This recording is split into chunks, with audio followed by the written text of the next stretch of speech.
this invitation to be here today. Dada was in my class actually at the Neo-Humanist College, and that class was I tried to bring examples of Neo-Humanist principles from all of the different continents in the world, and one of those continents was Africa. And I think maybe Dada enjoyed the class, which is why he invited me. So I hope to make this class also enjoyable for everyone here. I will begin by sharing my screen.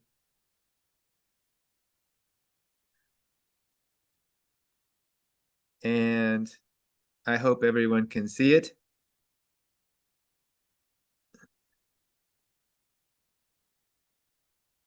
Yes, we can see it, but you want to make it full screen.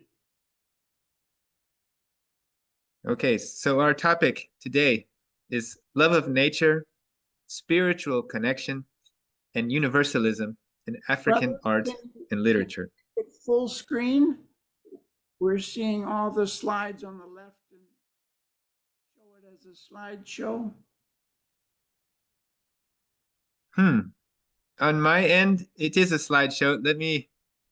Let me try again. I've had this problem before. Yes, if you stop share and start again. Yes, I will do that. Let me see the options. 1 second. I apologize.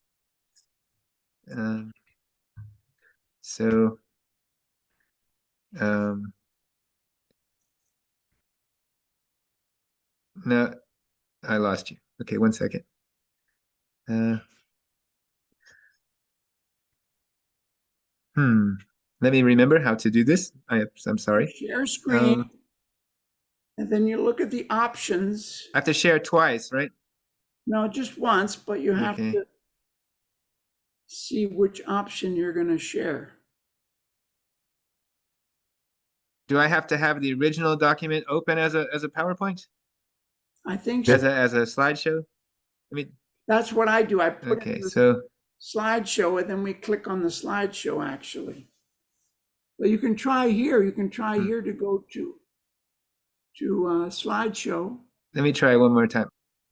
On the bottom, on the right button.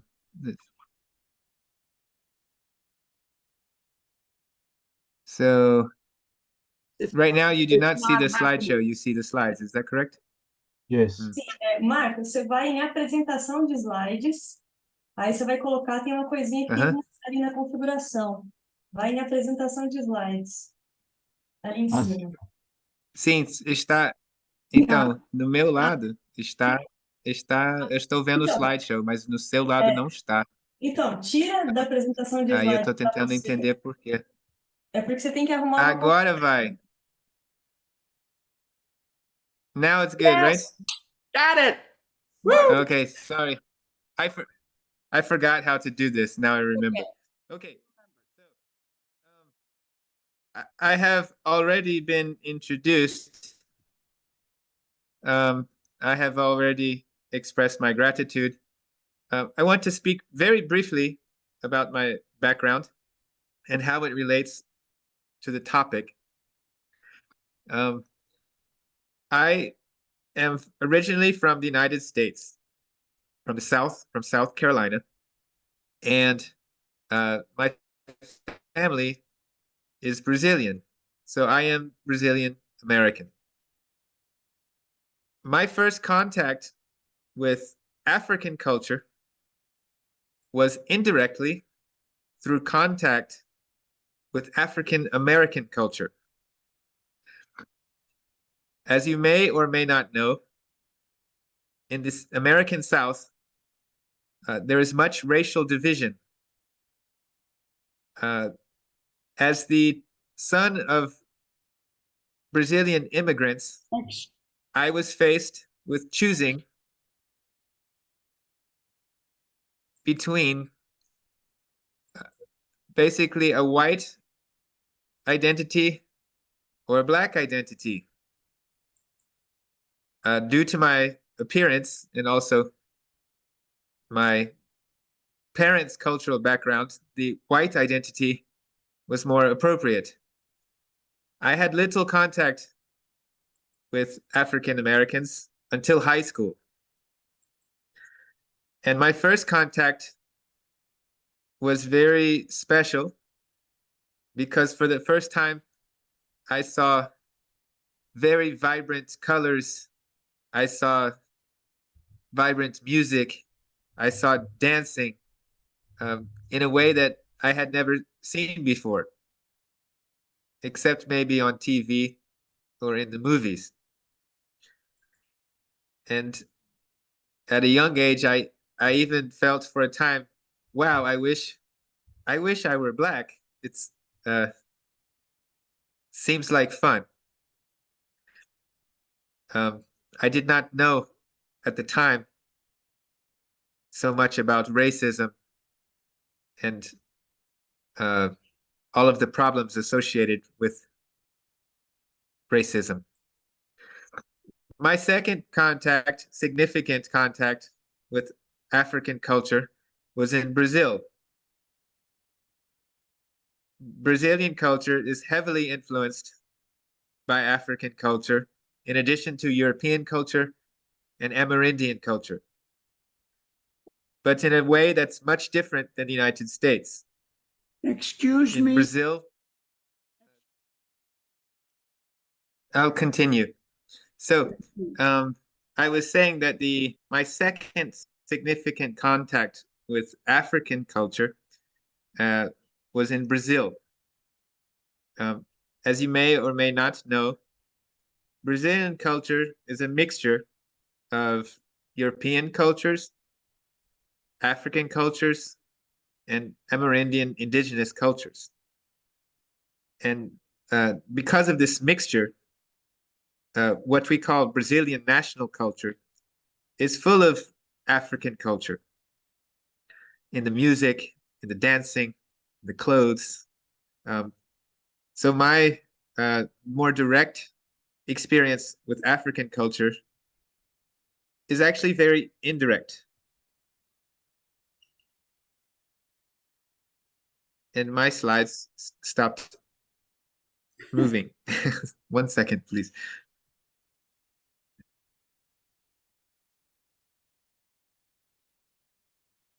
Okay, moving again. Okay, so I say this because when I speak of Africa or African culture, I do not speak, obviously, as an African. I'm not a specialist on Africa. I am what I have told you, but what I do have to offer is empathy with African people and culture, solidarity, and also a shared sense of humanity. We are all human beings, despite our diversity of cultures. So I want to speak a little about African culture and also about how we see the natural, the spiritual, and the universal in Africa. When we speak of Africa, we speak, of course, of an entire continent with hundreds of millions of people.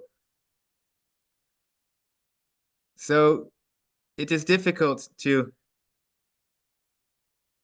summarize everything into just one idea or one word or one concept. What most of us know is that the earliest humans come from Africa. Some of the earliest civilizations also come from Africa, Egypt, Carthage. In more recent history, though, in modern history, what we know about Africa, and when I say we, I speak again from a Western perspective, from the West. We know about the history of slavery, from the 15th to the 19th centuries. And we know about the movement of African peoples to everywhere in the world, becoming the African diaspora. We know about the history of colonialism. Africa was colonized by Portugal, by Spain, by Great Britain, by France, by Belgium, by Germany, by Italy. And that has created a legacy in Africa and also in these countries. This is a map of colonial Africa based on the flags.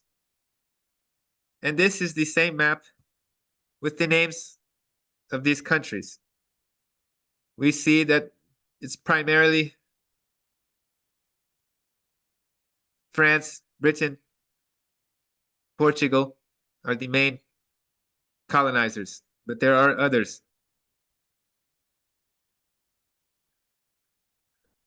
In the 20th century, there was a great movement of decolonization in Africa that led to independence. It was realized often through war. And in the aftermath, there were lots of civil wars. And Africa is still a continent marked by war today, war and civil war.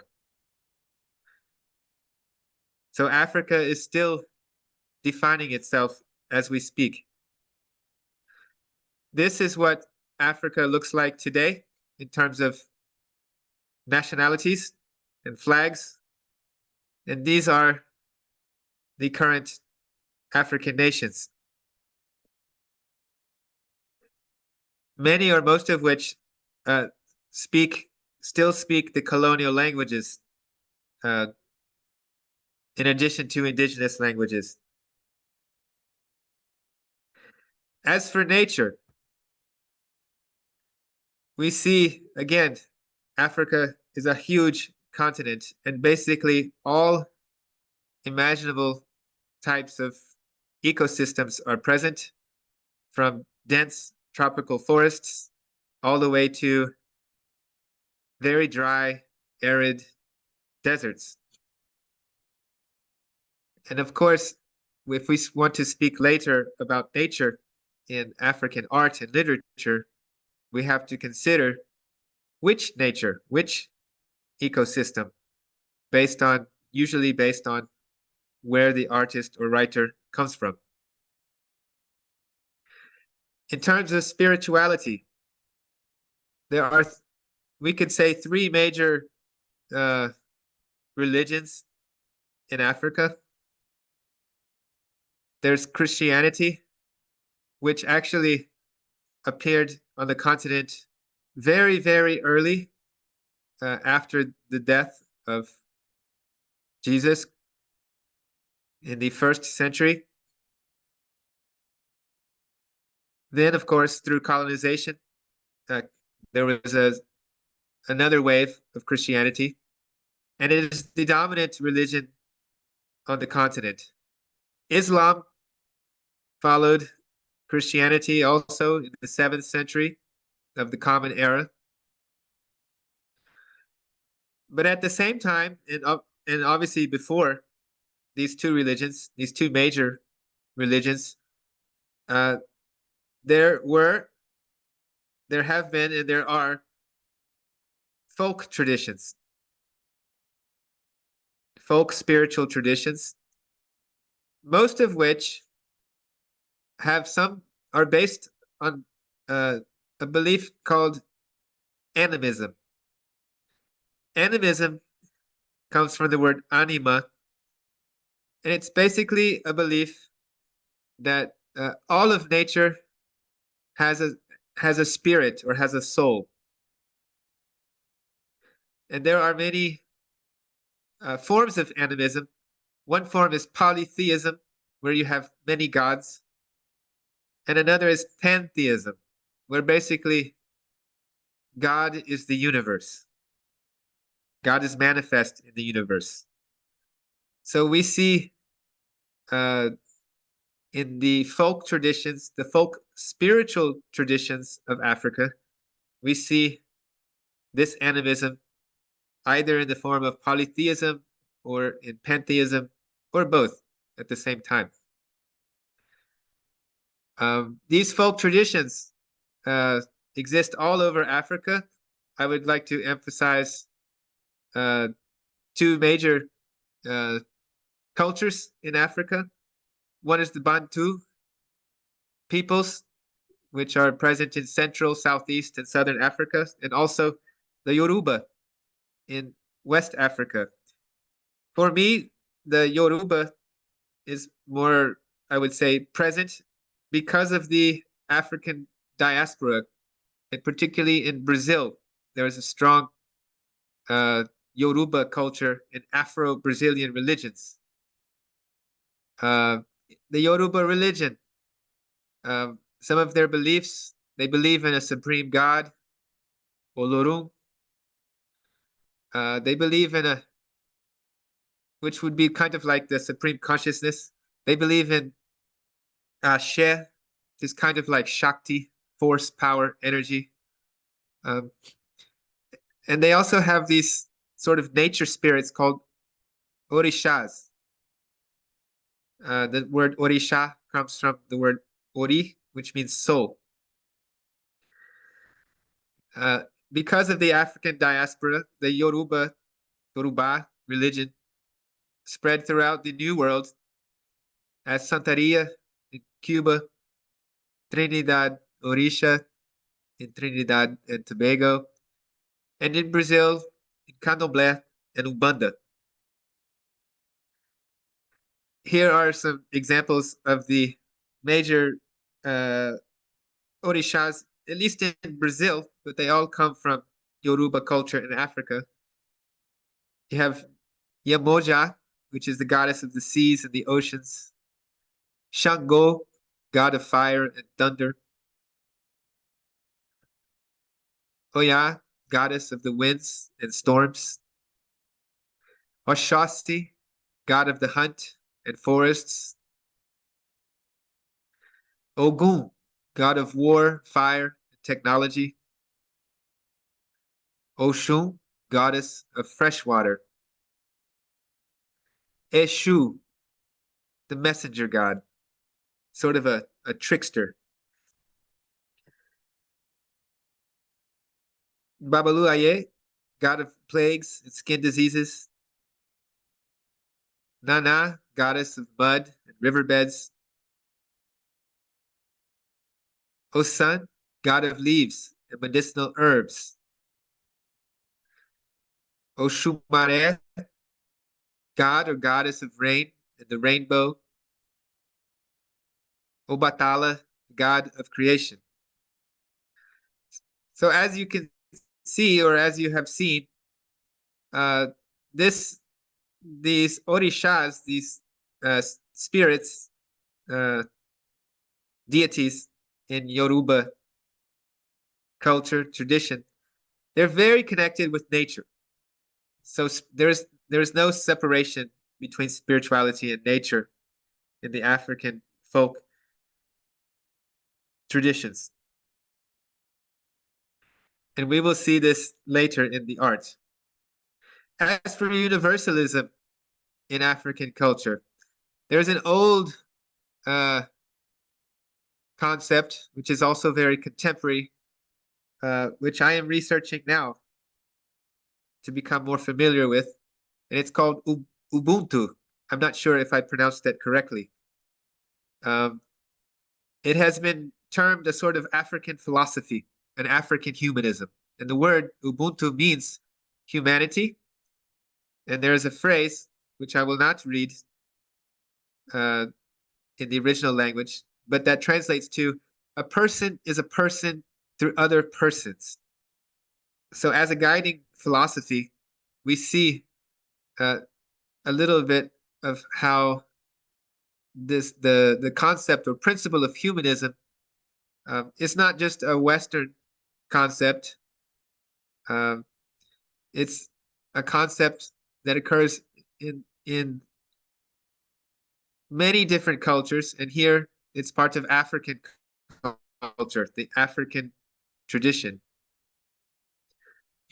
And it also shows how African culture uh, is very much or has been very much tied to the idea of the group and of the community, unlike modern Western culture, which values the individual. Another form of universalism present in Africa that has been present is more from the 20th century. It's called Pan-Africanism. In this case, it's universalistic in the sense of one Africa despite the many African cultures. The idea is that all people of African descent have some sort of unity, and it's a desire to create unification with a diversity of peoples. So in that sense, it is a form of universalism particular to the African continent or to African culture, to African people. A related idea in French, it's negritude, or in English, blackness, is very similar. The idea of one black culture that can unite all people of the originally from Africa, either living in Africa or living overseas as part of the African diaspora. And it's related to the idea of a black consciousness. So these are other forms of universalism coming from Africa that is very, very present in all of art and literature produced in Africa. Maybe not all, but in much of African art and literature. And this, of course, is an image of Africa with the colors of the Pan-African flag, and also this idea of struggle for independence, because it was these ideas of Pan-Africanism, of negritude, that led to the revolutions and independence movements in Africa. And often these movements, these revolutionary movements, were inspired by art and by literature. So I will now talk a little bit about African art. As I said earlier, Africa is a huge continent with so many artists, so many writers, so many nationalities. I have chosen 5 artists to talk about because of their connection either with nature or with spirituality or with ideas of universalism. The first is Ben Nwanwu. I apologize if I did not pronounce his name correctly. He is no longer alive, but he is considered to be one of the most important artists in African history. He is from Nigeria. He worked primarily with painting and sculpture. He was named, and I do not like these titles, but he was named Africa's greatest artist in the 20th century. And he was part of the movement of African modernism. So for those of you who are not who are not specialists in art, modernism is basically a term that means a process when art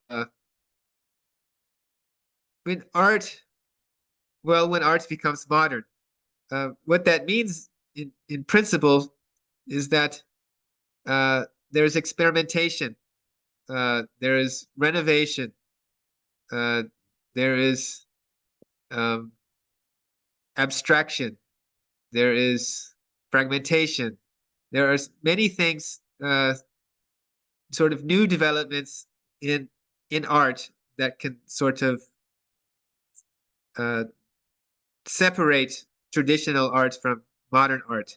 In the case of African modernism, we have a combination of techniques from the European avant-garde, from the European modern artists, people like Picasso, for instance, and African traditions. Interestingly enough, or ironically even, European modern art was influenced by traditional African art. Picasso was inspired by African masks. So when we speak of modern art, or particularly modern European art, there is already the presence of African traditional art. But then this European modern art found its way to Africa, or African artists and writers found their way to Europe. And so we have African modernism. In the Ben and Wanwu, in addition to creating revolutionary art, was also interested in revolutionizing culture. He was an inspiration for Black nationalism, and he was also inspired by Black nationalism, and he was a critic of colonialism. This sculpture is one of his most important and famous works, Anyan Wu. It means sun. I'm not sure the language. And it is based on a deity from his culture. Another word, I'm sorry, the subtitle for this sculpture is called The Awakening. He said that he wanted to create a sculpture that basically signified the rise of the new nation. He also wanted to honor the figure of woman, to the extent that women are strong and they also give birth to a new person, right? So he wanted to honor the figure of woman. He wanted to inspire the rise of a new nation. And he also wanted to pay tribute to traditional sculpture from his people. In this sculpture, he pays homage to Shango. We spoke a little of Shango. He's basically like a warrior god from Yoruba mythology. And you see that it is in a public place. So this shows his spirit of fight and struggle, right? And also his connections to African spirituality. In this painting, Africa Dances, we see a little bit of what I was referring to in terms of negritude or blackness, right? Or Pan-Africanism. So even though he is from a particular country, area of Africa, he is making art, universal art for all of Africa. In this case, he's honoring the dance of Africa. And also we can see traces of what we could call European modern art, trying to reproduce movement, for instance, in painting, or focusing on the form of the figure. The focus on form is very common to modern art. Angles, things like that. Here we have another one, negritude. Again, the focus is more on the form and also the color. So there's abstraction, but also there's the theme of negritude. And finally, Storm over Biafra. This artist also painted landscape paintings. So we see he did have some concern with nature. In this case, he's painting a scene of war, the war between Nigeria and Biafra.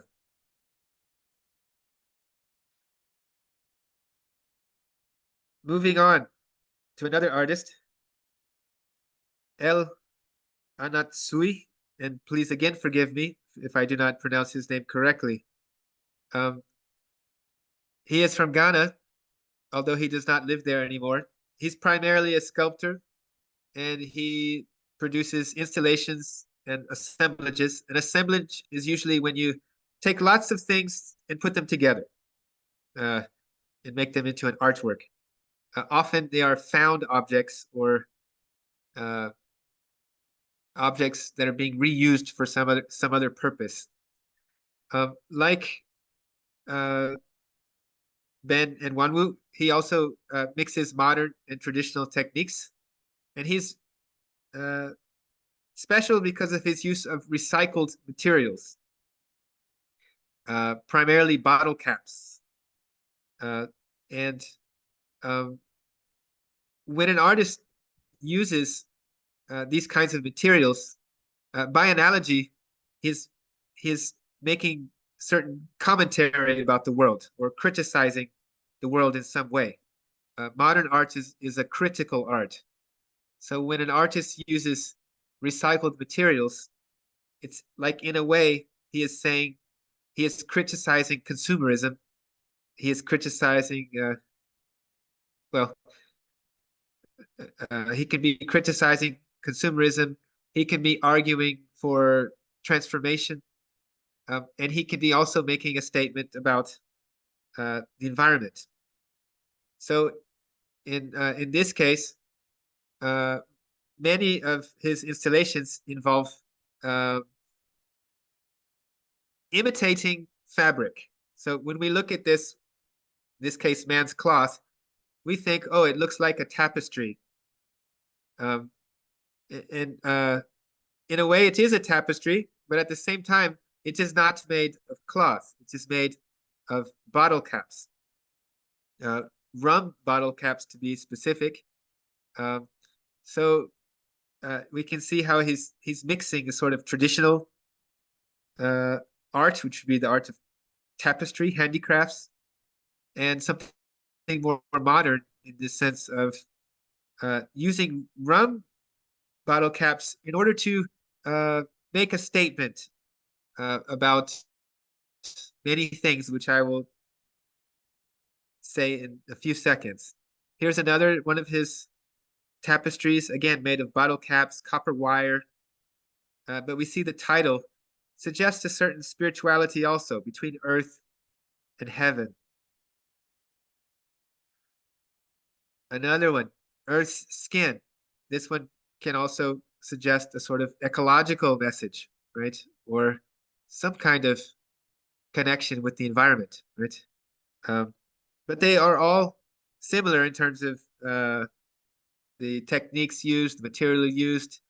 And this last one I want to comment on a little further. And basically, the reason why this artist chose to use rum bottle caps, it's something that happens a lot in collage as an art form and art in general, but it's the possibility that art has to speak without speaking and say things without saying anything. And in this case, it does so by analogy. So why rum bottle caps? Well, rum was a major trade commodity that linked the Africa with the Americas and with Europe.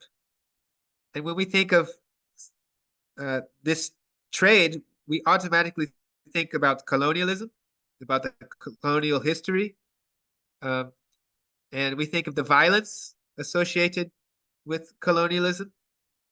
So the blood can symbolize this violence, right? The copper wire connecting the bottle caps can symbolize the connection between Europe, the Americas, and Africa. But art is also interesting because it can hold multiple messages at the same time. So this bleeding does not only have to be negative, it can be positive if you think of blood as a process of purification, of something new coming from the old. So it can mean many things at the same time. And that is what the artist is trying to do. Here we have another one, searching for connection. So we see this, again, this universalism at play in the African art of this artist. This next artist is William Kentridge. Note that he is not black. In Africa, of course, is not only black, though it is primarily dark-skinned. He is a South African artist, and he works primarily with prints, drawings, animations. His work has been called expressionist. This is a term used in art to describe artwork that the reality that the artist is presenting is distorted by the expression of his or her inner reality. So you may have seen the famous painting, The Scream, like some munch, he's screaming, ah! It's a very distorted image. That is an expressionist painting. So the artist is not trying to perfectly reproduce an external reality, but he's actually trying to perfectly reproduce an internal reality, or an internal way of seeing or feeling reality. Like the other artists, and like most of these artists, Kentridge was an observer of his reality, and also he was critical of it. He analyzed it and criticized it. So there's many social political themes in his work, and he was particularly he wrote a lot. I'm sorry, he did a lot of artwork about apartheid in South Africa, and that is present in much of his work. This particular piece that he's very famous for, I think if I remember correctly, it's Caspier's Full of Love. And one cannot help but see the irony in this, because there's no love here. We see a series of severed heads. The name Caspier is an anagram for two different security services of South Africa that would make the rounds and basically arrest people or oppress people in one way or the other. So the reference, Caspier, is a reference to this oppression and brutality of the South African regime. The heads themselves are arranged in a hierarchy. At the top, and the hierarchy is supposed to represent the hierarchies present in South African culture, which the artist is criticizing. But at the top, you have more whitish features, and as you go down, more darker or blackish features. So there's also a critique of the classism, right, in racism in South African society. And finally, there's also a connection between this work and an old work. I don't remember the century, but I think it was Renaissance uh, Italian art. Giotto also has a famous painting with severed heads that inspired uh, this South African artist. Um, I'm sorry, my screen froze again. Let me. Okay, there it is. So, like I said, Kentridge was also very famous because of a series of animations that he made. And I would like to show this one to you, and I hope it works.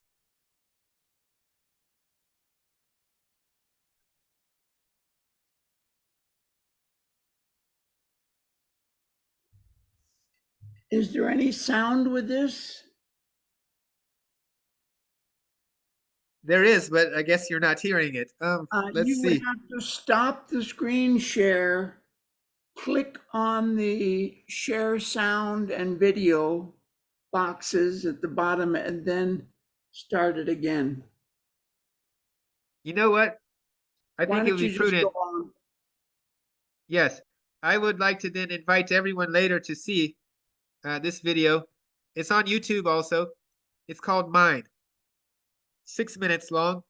It's a beautiful video, although it's talking about very unbeautiful things. But it talks about the mining practices in South Africa, the environmental destruction. I'll put the link in Uh, the chat. okay, and so environmental destruction, social oppression, and there's even spirituality in it also. Next artist, Fatih Hassan. Um, as his name suggests, he's um, Egyptian.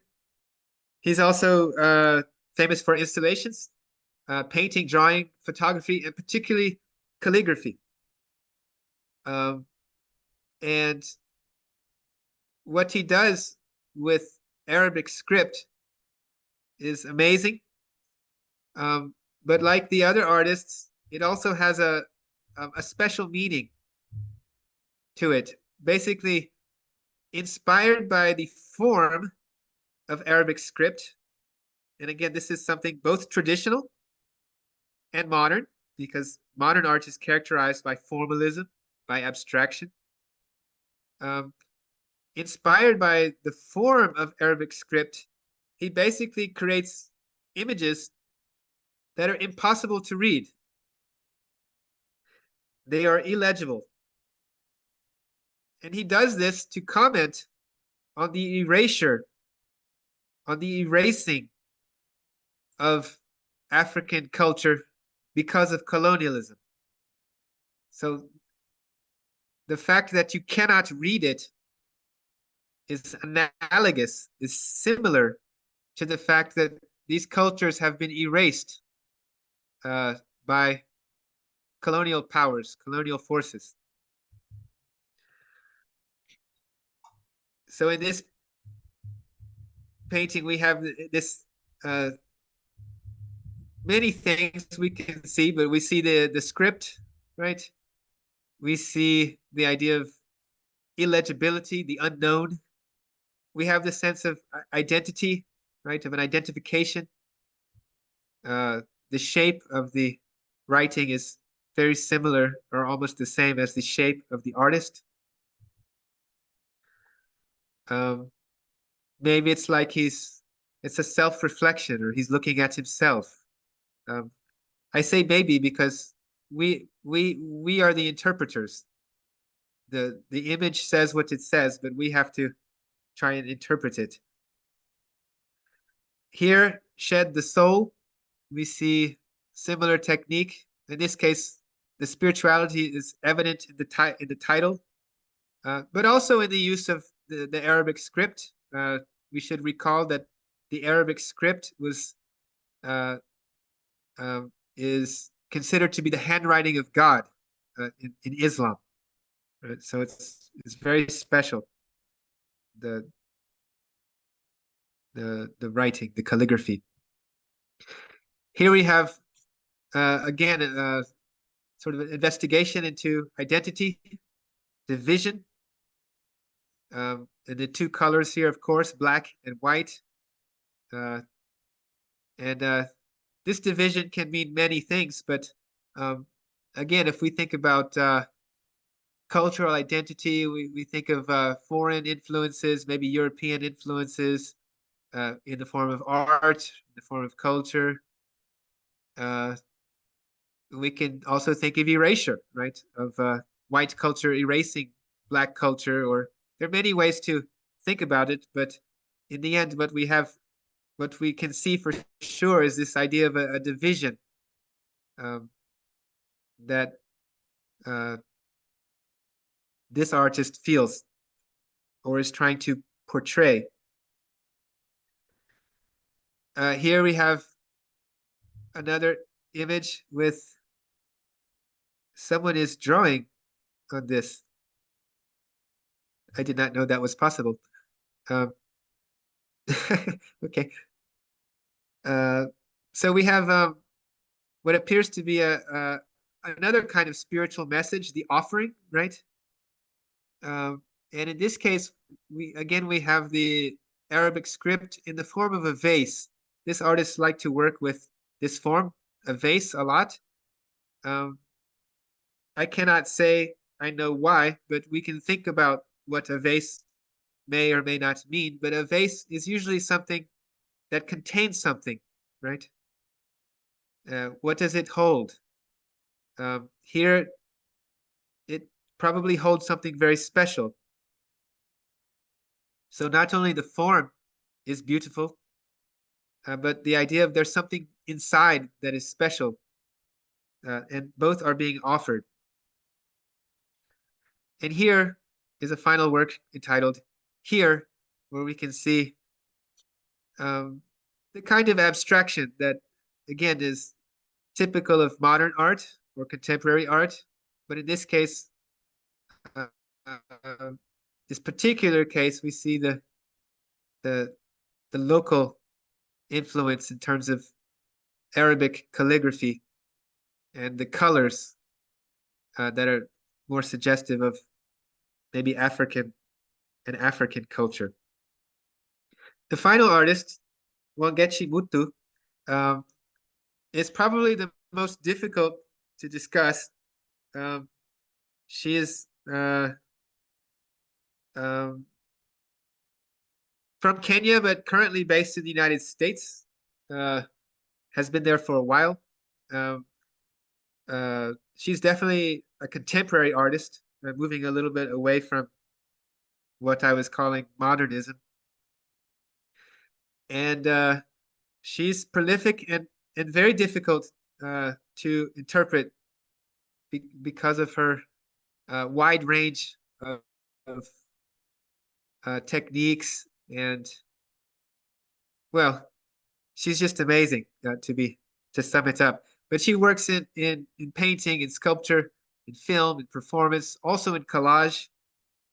And here she mixes in collage. She mixes the contemporary and the traditional, like the other artists who mix the modern and the traditional. But in her case, the collage is even more suggestive, or I'll say allegorical, than the others. It's almost like dreams.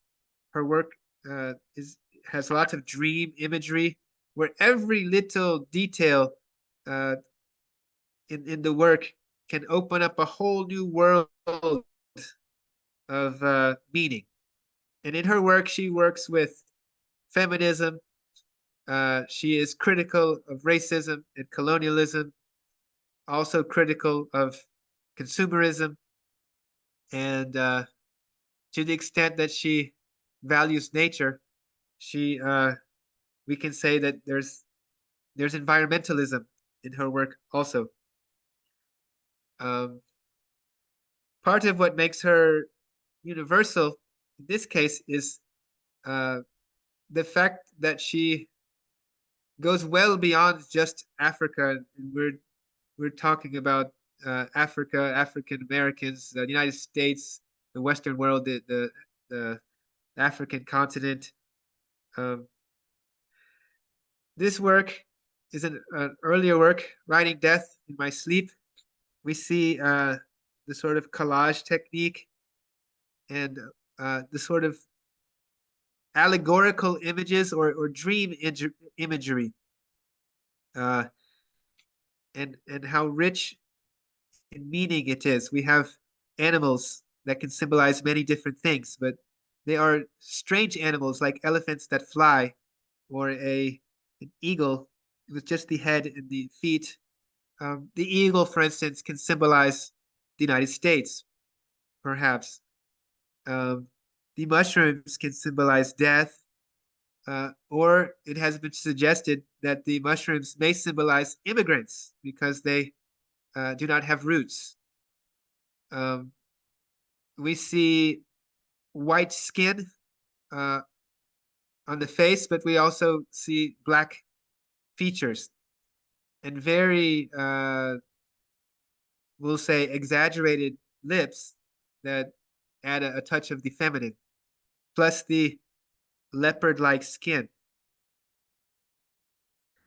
In this next image, "Yo mama" is a very typical phrase spoken by African Americans in the United States.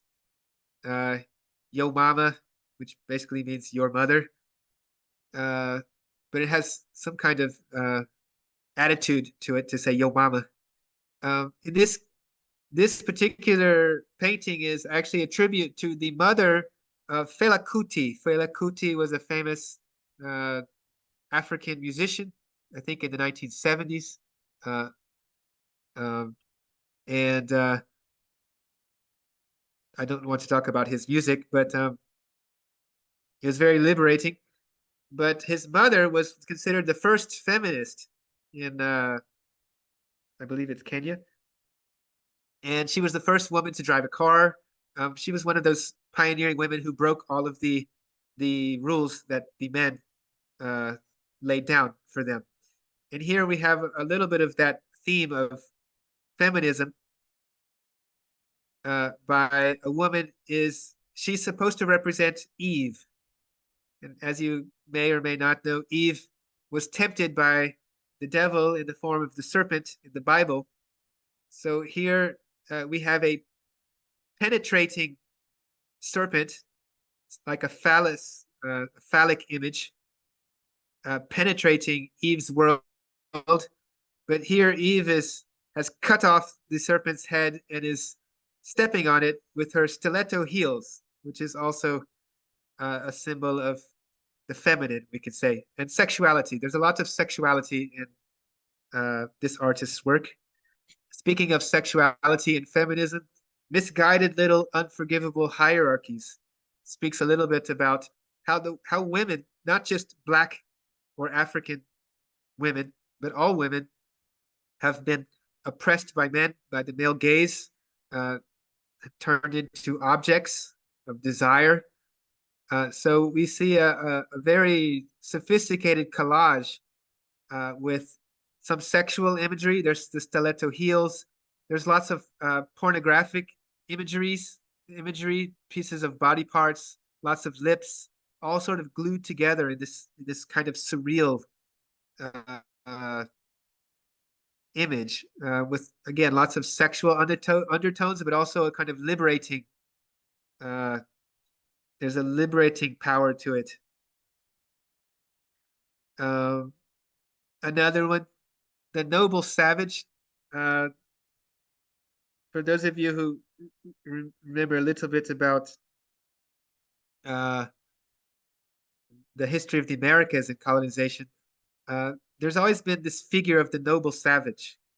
And the noble savage was always a European fantasy of an indigenous person who adopted the ideals and practices of European civilization. So the noble savage was the civilized, good savage who obeyed the European colonizers. And on the other hand, there was the bad savage, or the cannibal, who did not accept European domination, did not accept the colonizers and responded with violence.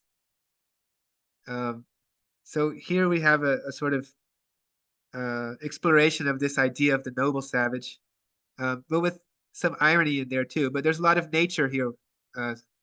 There's lots of birds and trees and this. And to be fair, and a sort of I forgot the word, but identification between woman and nature that is common in culture, in lots of cultures, in lots of art, mostly from a patriarchal perspective, associating woman with nature in order to exploit both. But it can also be transformed into a liberating perspective, right? An identification between woman and nature. And here we also see, last image, a woman sort of riding what appears to be a kind of tree trunk with roots. These images often go beyond our capacity to interpret, to understand. But so do dreams, and we still try to interpret dreams anyways. But I want to move on then. We have approximately 20 minutes. And so that was a sample of African art, 5 artists from 5 different countries. And I hope to show how there were elements of a love of nature, spiritual connection, and universalism in their work. In the sense, in terms of universalism, much of this universalism is just the idea of going beyond the individual or the local. So any work that tries to unite the diversity of Africans into one Africa, or in this last case, the diversity of women around the world into one, feminine. These are examples of universalisms in their own right. Moving on to literature, I want to try something. I like to experiment in classes. So basically, I have there are so many writers in Africa, just like there are artists. This one, Chinua Achebe, is one of the most famous, at least outside of Africa. I imagine inside of Africa too. He wrote a famous novel called Things Fall Apart, short stories also. Mia Couto is another writer from Mozambique who I particularly like. But they are novelists, and we cannot speak. I cannot show you a novel in 10 minutes, but we can discuss poetry.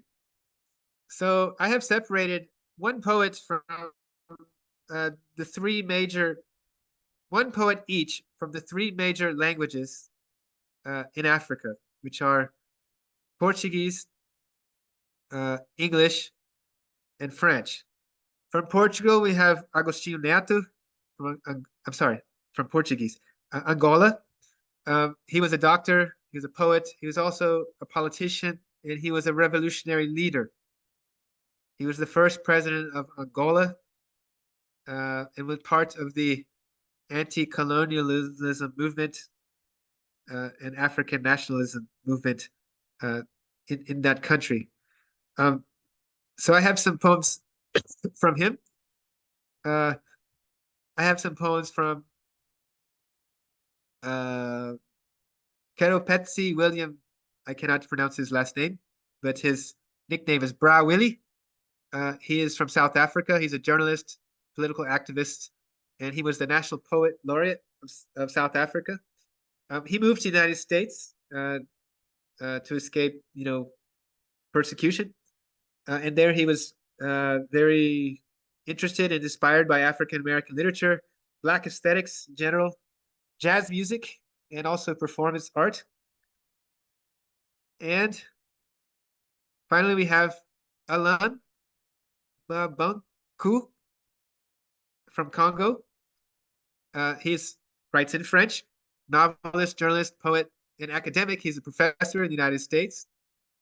He was called the African Beckett, which I don't like these titles. as I already told you, because they are, in this case, it's totally Eurocentric.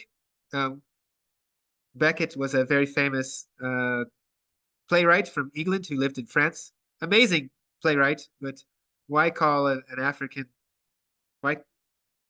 Why substitute Beckett for him? Uh, Maybe Beckett was the African Babanku, for instance. Uh, but it's a way to in the West to uh, indicate importance for a non-Western figure. But he writes a lot about post-colonialism, contemporary Africa, and the African diaspora. So what I want to do in about let's say 10 minutes is I'm going to stop sharing for a second. I hope I can go back. So what I want to do is I want to basically, if you speak English, I want you to uh, be in a room or work with people who speak English. If you speak French, with the French people, and if you speak Portuguese with the Portuguese people. If you don't speak any of those three, I suppose maybe you could deal with the English. But I'm How going do to share how do we the. You haven't put them in the That's a chat. great question, and I'm trying to share again. Okay. They didn't go. Let me put it again. I have a PDF. I'll put it in the chat also. But let's see. 1 second. So okay. It says I can't upload it again. Let me try again. So Mahavir, I put it in the chat.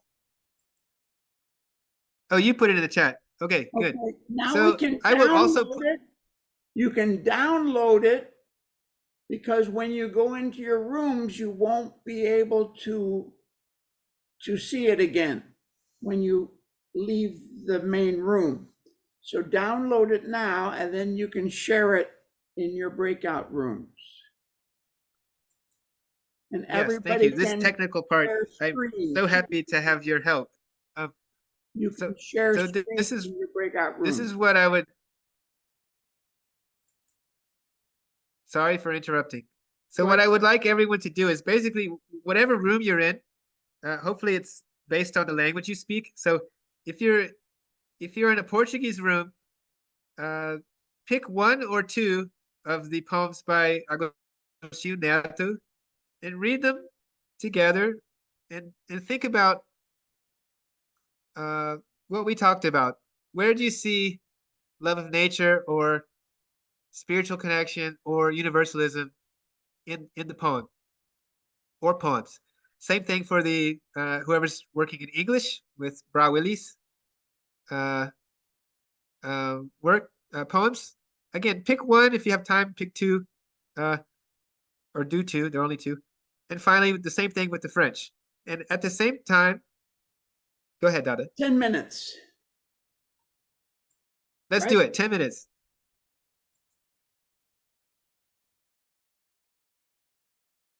Okay, well, this was very, very fast.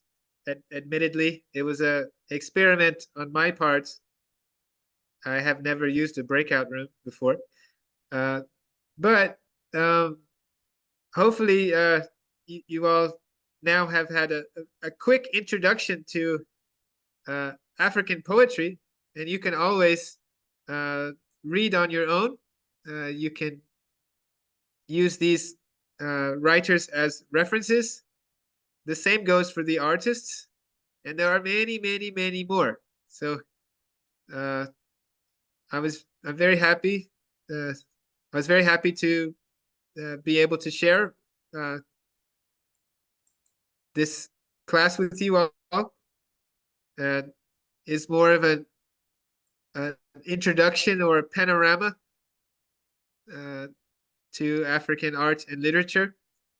But it's not only a whole continent to discover, but a whole universe to discover for those who don't know it, and for those who do, there's always more to discover.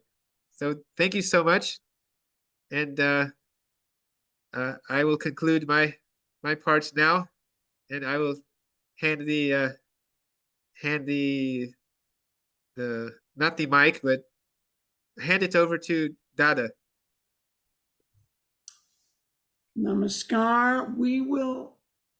We're officially ending, but we can ask questions and make comments now for a longer time, for another half an hour if you like. So you can feel free to type questions or comments into the chat. And Guruvati is still there for French. Amar is there for Portuguese.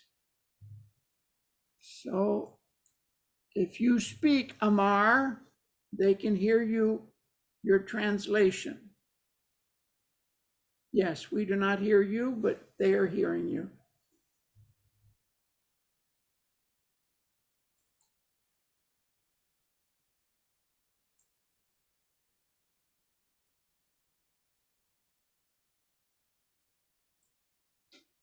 The survey, the evaluation.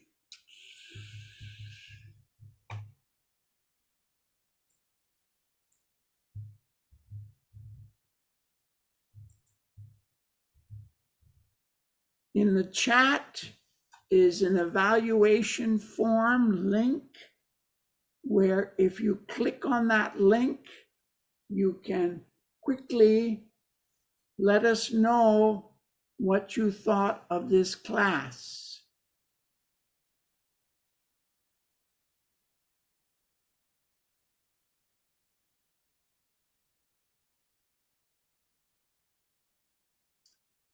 Dada, should Mahavir, I answer the questions? yes, please, but you read the question first so we know what you're answering. Okay, so Dada Ginananda said the link to European art was very attractive, and I mentioned Picasso, and he wants to know if there are other cases in the same line. There actually are a lot. My PhD dissertation, I explored a lot of the links between so-called primitive art and modern art.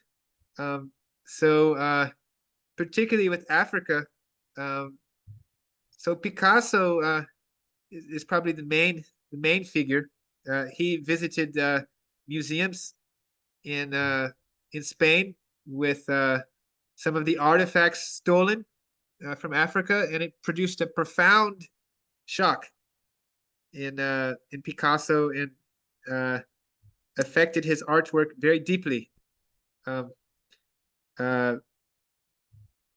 Mainly the African masks.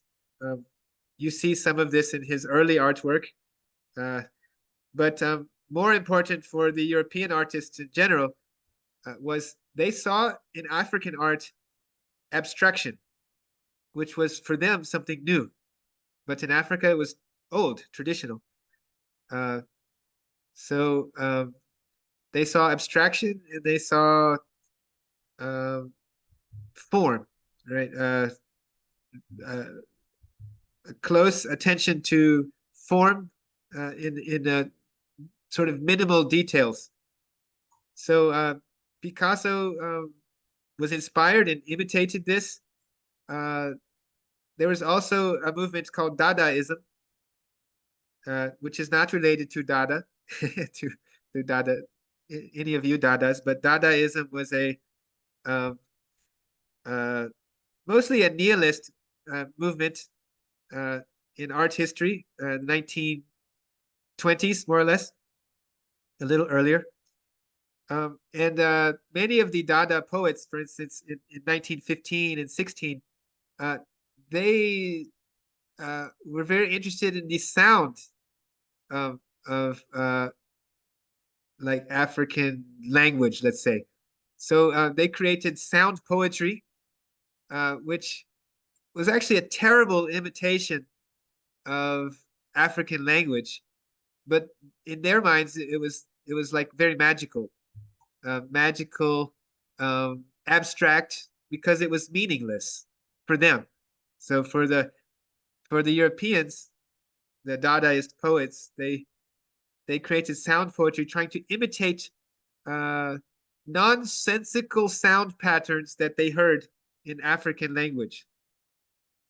And there are probably other examples of African art influencing European art, but I can't think of any right now.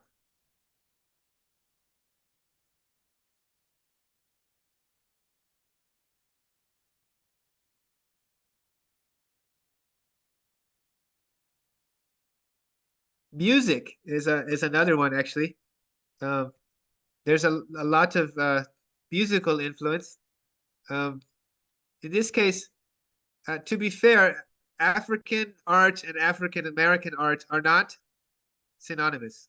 But to the extent that African American art has traces of African identity and African culture, the entire beat poetry movement was inspired by African American jazz and also African oral culture. And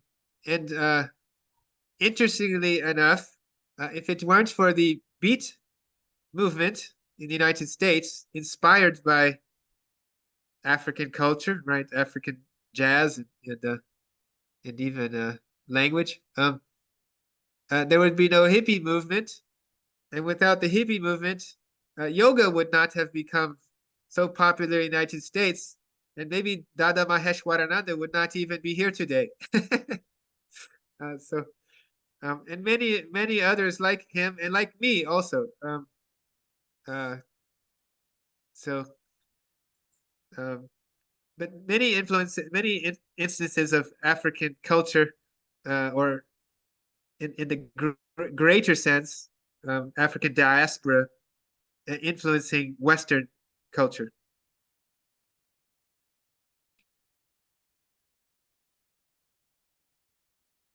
Dada Girananda asks, if that is true, how could we justify the idea of civilizatory missions that were undertaken even by the Church of Rome in view of enlightening the so-called barbarian Africans? I think Dada's question already answers it. We cannot justify it other than a very cruel and pathetic joke at times, um, especially when we consider that some of these Europeans were arguably um, culturally inferior to the cultures they were invading or colonizing, in some aspects, not all.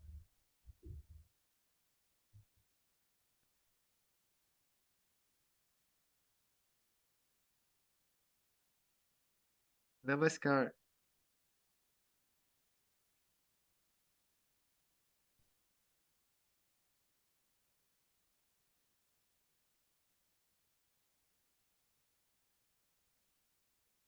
About the civilizatory missions that Dada is referring to, that would be an example of humanism, Western humanism, which is very contradictory, which Sri Sri Anandamurti, P.R. Sarkar, criticizes when he talks about neo-humanism, because this so-called humanism that civilizes other countries by enslaving them or oppressing them um, is not a real humanism. It's a fake humanism or a pseudo-humanism. So we are here in the context of Prout, and Prout, as a socio-economic theory, is founded on, we could say, neo-humanist principles as a social and spiritual philosophy.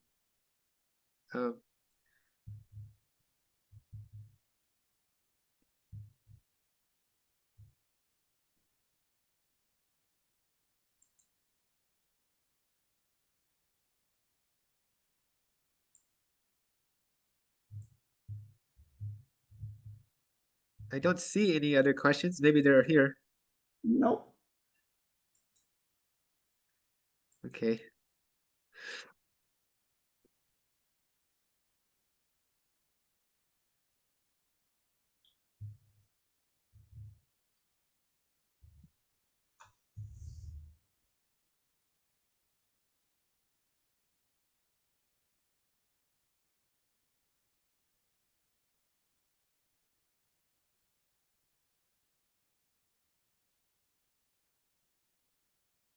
I have a question for Dada Ginananda, if he's there.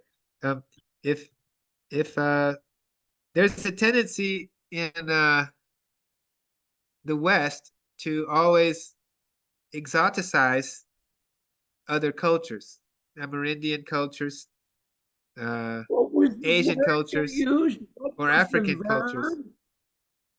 To do what to other cultures? Exoticize, to turn them exotic. To make them seem very Funny. exotic and strange. Okay. Yes, so you know, I am a Westerner, and I will always be a Westerner, and I will always have a Western perspective. Uh, in particular, a more or less white Western perspective. Um, and when I researched these artists, um, I was researching insights like from Western art museums. Uh, so, in other words, there's a tendency uh, to to promote certain artists and writers that reflect Western values. It's normal, but uh,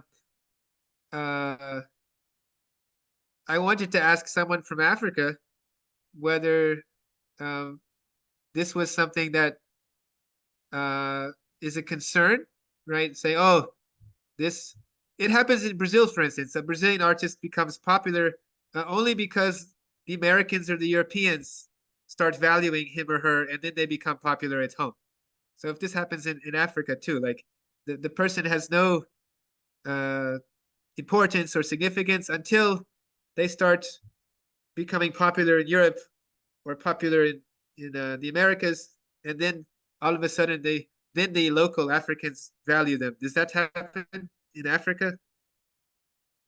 From my experience when I was there in Africa, the musicians which were popular in Africa later on became popular in Europe. It was not the reverse. It was not that they were popular in Europe, then they became in Africa. Mostly, again, when you spoke of Fela, there is one artist, Fela Kuti of Nigeria, was very popular, and he was a pure African guy. Never went out. In Congo, we have many artists which were very popular in Africa, later on became popular in Europe, like Bemba and other people. But I take that as those affluent countries put themselves in the center of civilization, and they behave like they are the guys who know better. So whoever they approved of, they popularize them, and then they become popular all over. But that is in line also of maintaining the spirit of the culture, since they only accepted those people who are in line with what they think. Now, in Africa, when I was in high school, I studied a little bit of arts by my teacher of arts at high school. And it is really amazing. I'm very sorry that I did not become a student of arts. But by the study of a mask, they'll show a mask. And with studying the lining from the eyes, the side of the nose, the mouth, the shape of the head, they could tell you about all the belief of the people, about the spirituality, about the social outlook, about. So it was really very deep. You can see I'm not even able to remind me. I was asking, in fact, offline to Guruvati, we were trying to get one great artist of Burkina Faso, who is, he has a museum of himself, of mask, of different masks. He teaches about African masks. But unfortunately, I think we could not get him. But it is diverse, it's full of culture. And I have to thank you for you coming, because you awakened that sentiment that I have when I was young, when you spoke of Picasso. And I remembered actually humanity is one. So when it comes to art and knowledge and all these things move from one place to another, they're improved in another place. So the colonizers, then I'll not say the Europeans, because when we speak in general terms of Europeans, we put all white people into that sack. I think that is not fair. But those who are the power holders, and in Europe, they try their best, most level best, to belittle everyone else. But when actually they have learned a lot from Africa, I'm sure Africa also learned a lot from Europe, from Asia, from all these places. So that's what I would say. Thank you, Dada.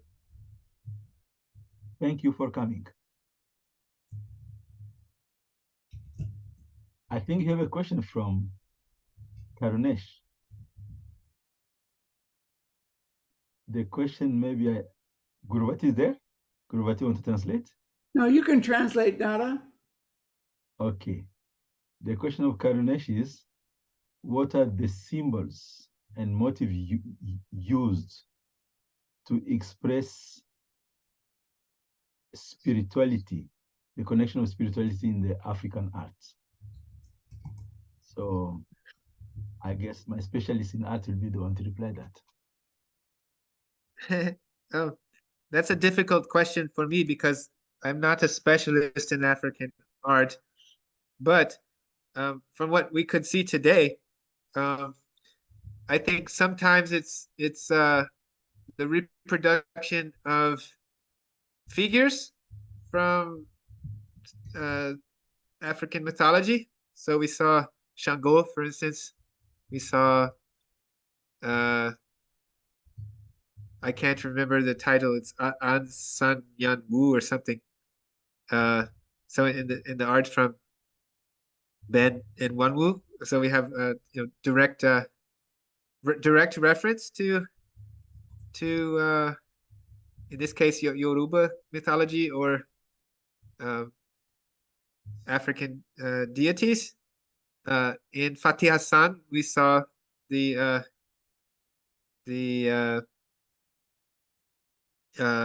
reference to not reference. We saw the Arabic script, which is a sacred script by definition, being used over and over again. So I assume also that different artists express spirituality in different ways. And Guruvati is saying that Adrinka symbols have some spiritual meaning. So I guess the answer, if I were to try to answer your question, Karunesh, would be the symbol. Which are the symbols? They I guess they vary according to the culture and according to the artist and how direct or indirect the artist wants to be, right? But I'm sorry, I don't know enough to be able to answer your question.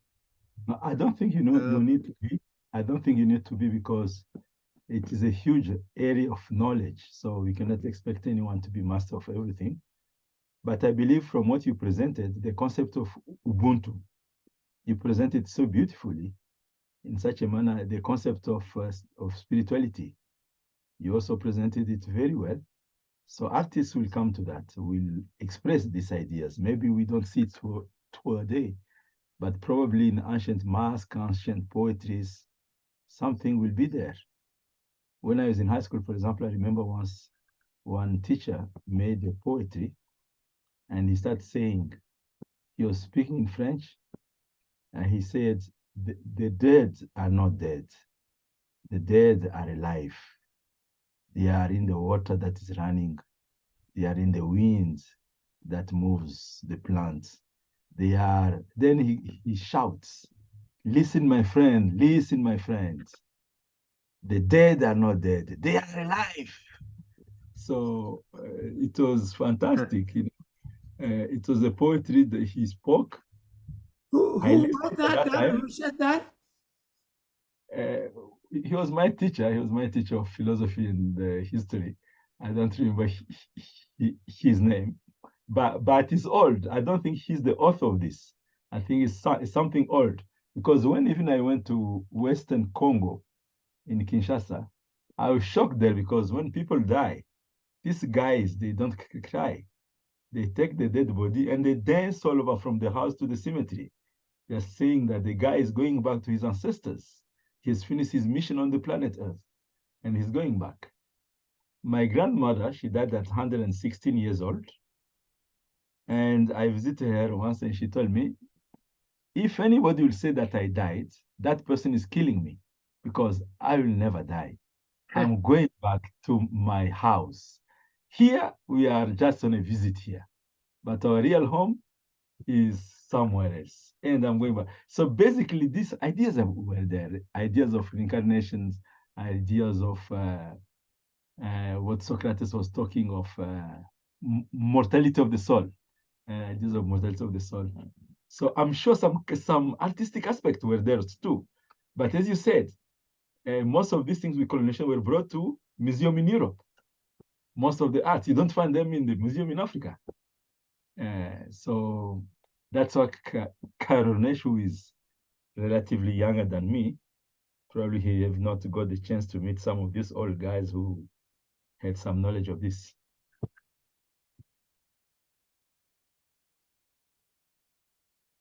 There are a couple of other questions here. There's one, how can Prout deconstruct this idea of cultural superiority in practice?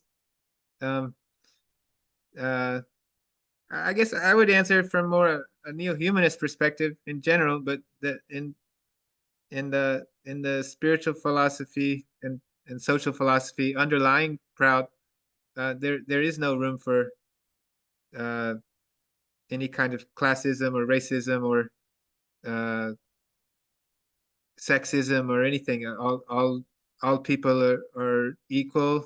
They're all people, all plants, animals. Everything is an expression of cosmic consciousness. So there simply can't be any superiority or inferiority. Um, uh, in principle, but in practice, certain actions need to be taken to not allow uh, domination or oppression or discrimination. Uh, um, the short answer to that question. Um, Dada Maheshwarananda talks about the Brazilian educator Paulo Freire, um, Only who's because you teaching were the oppressed talking people to read about and write and people become. becoming famous. He became famous for 27 years. They didn't let him come back to Brazil. He became famous in the whole world. Then he came back to Brazil when he was allowed and became famous there. So I just gave the example. Yeah, interestingly enough, I have a colleague in Brazil who wrote an academic paper trying to connect Paulo Freire and P.R. Sarkar a little bit, but I guess it has to deal with the idea of liberation, right? Um, there were a lot of at the time in the 1960s. There were a lot of liberation movements, not only in Africa but also in the Americas, in Brazil. So there's liberation theology, liberation philosophy, um, and I don't remember the term for I don't know if there's liberation education, but Paulo Freire was definitely in that milieu of liberation movements, and through with him it's through education, right? Right. Um,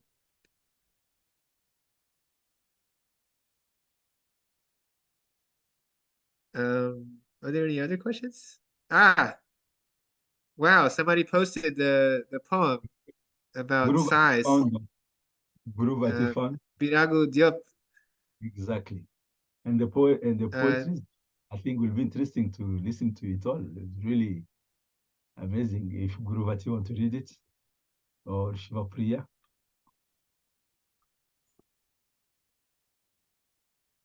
I'm going to save this for future reading. But were you suggesting someone read it now, Dada? this time. Yes, would you do that, please, Marco? I can read it. I'll read it. Size. Hear more often things than beings. The voice of the fire listening. Hear the voice of the water. Hear in the wind the bushes sobbing. It is the sigh of our forebears. Those who are dead are never gone. They are there in the thickening shadow. The dead are not under the earth. They are in the tree that rustles. They are in the woods that groans. They are in the water that runs. They are in the water that sleeps. They are in the hut. They are in the crowd. The dead are not dead. Those who are dead are never gone. They are in the breasts of the woman. They are in the child who is wailing and in the firebrand that flames. The dead are not under the earth. They are in the fire that is dying. They are in the grasses that weep. They are in the whimpering rocks. They are in the forest. They are in the house. The dead are not dead. Beautiful. Beautiful poem. It is amazing, even when he makes allusion that they are in the child who is wailing. It is an allusion to reincarnation, that child who is coming, you know.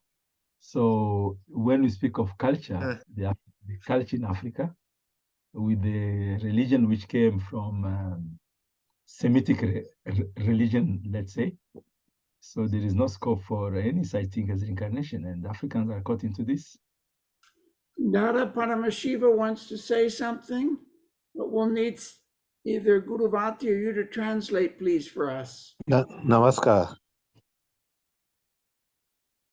I will speak in French, so Yes. Dada Gyana will translate. Great. Okay. C'est juste un constat, parce que vous savez, la création artistique, c'est quand même un niveau élevé de la conscience. Mais nous avons l'impression qu'ici en Afrique, on n'encourage pas tellement les talents de ce côté-là. Même lorsqu'on enseigne, on enseigne juste en passant, mais on ne donne pas vraiment de l'importance à l'art. L'art dans toute sa diversité, hein. Les écrivains, les chanteurs, les peintres, ils ne sont pas tellement encouragés. C'est ce que j'ai...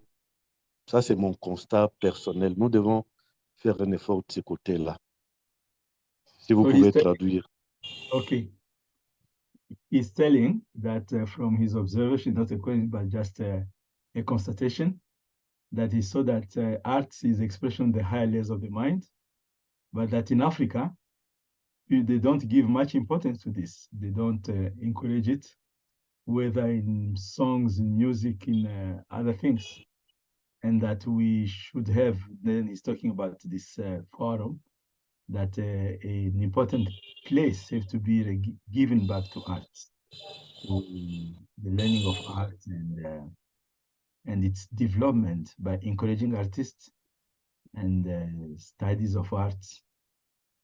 And really, it carries a lot. The whole unconscious mind of the communities in the arts is all of it is there. So neglecting it is really just like everywhere else, actually, with materialism and capitalism. Fine art has taken a very far distance. And in fact, I wanted to ask a question on that to our teacher to the lecture today. When you look at this art, like the Picasso art, like the Da Vinci art, you find a lot of mysteries there. You find a lot of beautiful stuff. And then you come to the modern time, and you find art for art's sake. What is your opinion on this? Where people just make some. There was one artist, I don't remember in which country he was fasting. I think he killed the dog by fasting, and he became a hit in the world. This guy later, so art for art's sake and this type of art, which are what is the job of art? What is the mission of art? A little bit link it.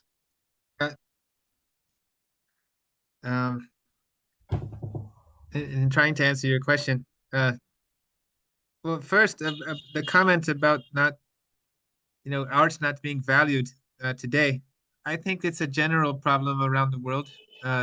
It might be part of modern or contemporary culture, It reminds me a lot of what Western culture, how Western culture describes the so-called Middle Ages or the Dark Ages. Um, the term is an invention from the Renaissance, but in general, it describes a period of so-called ignorance and non-valuing of uh, you know culture. Um, whether or not that's true is open to question. But if we think of a time, when there was no, when people did not value culture, when people were ignorant, we call it the Dark Ages. I feel in many ways that today we have entered or are entering a sort of new Dark Ages. I call it the Post Ages.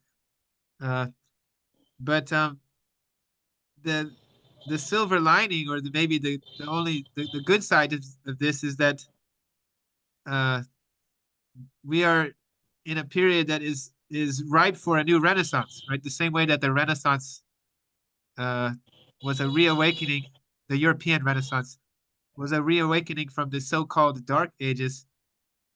We are at a very great moment where we can and should and need to have a new awakening, a new renaissance today, or as quickly as possible. Um, and art played a major part in the European Renaissance and should definitely play a part in whatever renaissance that we will have, hopefully, in the near future. Art for art's sake, uh, I don't think has a place in the new renaissance. Um, but um, to be fair, a lot of what's called art for art's sake is um, is a confusion. There is a certain kind of art that really is selfish, self-centered, self-interested, and does not communicate with people, and has no purpose. Is not designed to express uh, the human spirit or to elevate the mind, and does not have that effect. Um, a lot of contemporary art, to me, seems that way. However, there is a lot of art that appears to be art for art's sake, but the problem is actually not the art, but the problem is the lack of education of the audience. So, in other words, uh, because the audience uh, doesn't have the knowledge or understanding of art as a discipline, um, uh, the history of art, the evolution of art, um, an uninformed uh, audience or viewer will look at the art and not understand what the art is doing or what its purpose is. Um, and I think that is a challenge. And that's one reason why I like to teach about art in this particular kind of setting, because some of the artwork I showed today, without the proper education, uh, may at times seem like art for art's sake. If you do not know that those fabrics from the Egyptian artist, if you do not know what he's trying to do and how he's trying to do it and how it dialogues with what previous artists did, and how it is making statements about colonialism, about humanity, about spirituality. If you don't know that, then you will look at it and say, "Oh, this guy is just, you know, tying a bunch of bottle caps together and putting it on a wall. I can do that." You know, so that's my answer to that.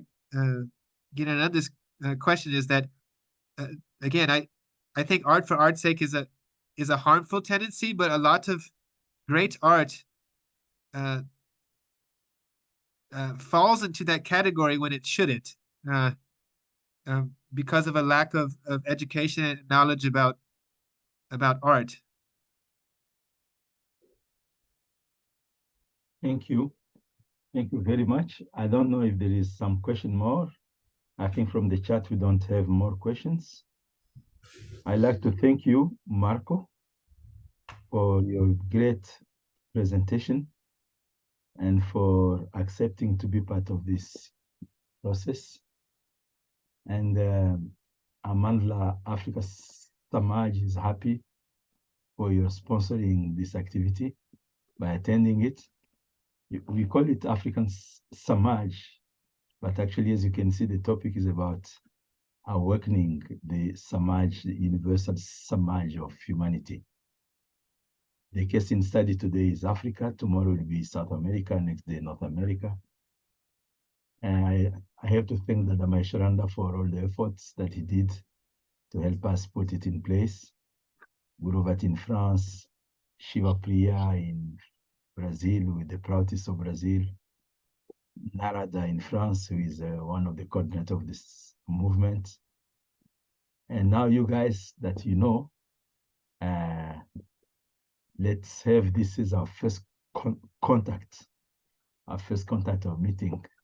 But from here, we keep in touch. Thanks a lot. Dada Mesharanji. Namaskar. I will close the meeting now.